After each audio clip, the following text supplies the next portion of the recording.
ഒരു പെൺകുട്ടി ഉണ്ടല്ലോ, സ്ട്രോങ് ആയിട്ട് കോൺഫിഡൻസോടെ അവള് വളരണമെങ്കിൽ ഏറ്റവും പ്രധാനപ്പെട്ട കാര്യം ആർക്കാന്നറിയോ? പാരന്റ്സിനാണ് ഏറ്റവും ഹ്യൂജ് റോൾ ഉള്ളത്. പക്ഷേ ചെറിയ ചെറിയ കാര്യങ്ങൾ അവളെ സ്ലോലി ബ്രേക്ക് ചെയ്യും. എന്തൊക്കെ കാര്യങ്ങളാന്ന് നോക്കിയാലോ? ഒരു 4 കാര്യങ്ങളാണ് ഞാനിന്ന് പറയുന്നത്. ഒന്ന്, അച്ഛൻ്റെ ആബ്സെൻസ് ആണ്. അവളുടെ ഒരു ഇമോഷണൽ വേൾഡിൽ അവളുടെ അച്ഛൻ ഇല്ലെങ്കിൽ, അച്ഛനുമായിട്ട് ടൈം സ്പെൻഡ് ചെയ്യണില്ല ഇന്ന് ഉള്ള പിള്ളേർക്ക് എന്ത് സംഭവിക്കുന്നറിയാവോ?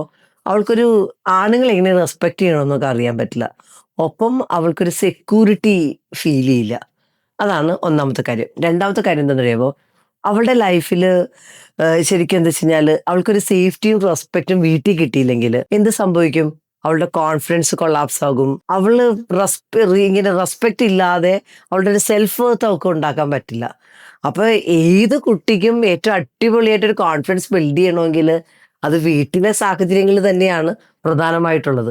അപ്പൊ ഒരു വളരെ റെസ്പെക്ട്ഫുൾ ആയിട്ടുള്ള ഒരു വീട്ടിലാണ് ആ കുഞ്ഞ് ജീവിക്കുന്നതെങ്കിൽ അവളുടെ ഒരു ധൈര്യം ഉണ്ടാവും. അവളുടെ സെൽഫ് വർത്തിൽ അവളെ ഏറ്റവും അടിപൊളിയായിട്ട് ബിൽഡ് ചെയ്യും. മൂന്നാമത്തെ കാര്യം എന്താണ്?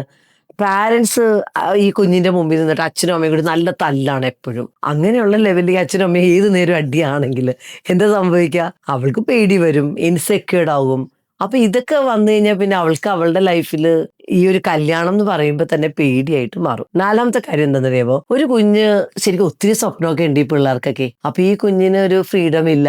അവളുടെ കാലിൽ അവളുടെ സ്വപ്നം കാണാനായിട്ടുള്ള ശക്തി വീട്ടുകാർ കൊടുക്കണില്ല. അവൾ റെഡി, നിനക്ക് ഇതൊന്നും പറ്റൂല, നീ ഇതൊക്കെ എങ്ങനെ ചെയ്യാനാന്ന് അവളോട് പറയുവാണെങ്കിൽ അവളുടെ പാഷൻ എന്ന് പറയുന്ന സാധനം തന്നെ അവൾ എടുത്തെറിയും. കാര്യം എന്താ? ഒന്നും നടക്കൂല എന്നുള്ള ലെവലിലേക്ക് അവൾക്ക് ഫീൽ ചെയ്യാൻ തുടങ്ങും. അപ്പം നമ്മൾ ഈ പെൺകുട്ടികളെ വളർത്തുമ്പോൾ ഞാൻ ഇപ്പോഴും ഓർക്കുന്നുണ്ട്, എൻ്റെ ലൈഫിൽ എൻ്റെ ഗ്രാൻഡ് പേരൻസ് ആണ് എന്നെ ഏറ്റവും കൂടുതൽ എംപവർ ചെയ്തേക്കണേ.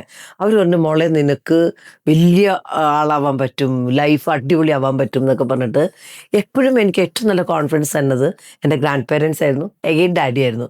അപ്പോൾ ഈ ഒരു എംപവർമെൻറ്റ് എൻ്റെ വീട്ടിൽ കിട്ടിയപ്പോഴത്തേക്കും ഉണ്ടല്ലോ, എനിക്ക് എന്താ സംഭവിച്ചതെന്നറിയാമോ? എന്നെ സംബന്ധിച്ച് വളരെ റെസ്പെക്ട്ഫുള്ളായിട്ട് ഒരു ഫ്രീഡത്തോടെ എൻ്റെ ലൈഫ് ജീവിക്കാനായിട്ടുള്ള ഒരു ചോയ്സ് എനിക്ക് എൻ്റെ വീട്ടിൽ തന്നെ കിട്ടി. അപ്പം ഞാൻ നിങ്ങളോട് പറഞ്ഞെന്താ വെച്ച് കഴിഞ്ഞാൽ, ഏത് പെൺകുട്ടിയും റെസ്പെക്റ്റ് അർഹിക്കുന്നുണ്ട്. അപ്പം നിങ്ങൾ ആ പെൺകുഞ്ഞുങ്ങളെ റെസ്പെക്ട് ചെയ്ത് അവരെ സപ്പോർട്ട് ചെയ്ത് കഴിഞ്ഞാൽ അവർ ലോകം കീഴടക്കും, നിങ്ങളുടെ ഹൃദയം കീഴടക്കും. എവിടെ ചെന്നാലും അവളുടെ ജീവിതത്തിൽ അവൾ തന്നെയായിരിക്കും അവളുടെ ലൈഫിന്റെ ഹീറോയിൻ. അപ്പൊ ഇത് എഗ്രി ചെയ്യണമെന്നുണ്ടെങ്കിൽ കമന്റ് ചെയ്യാൻ മറക്കണ്ട കേട്ടോ.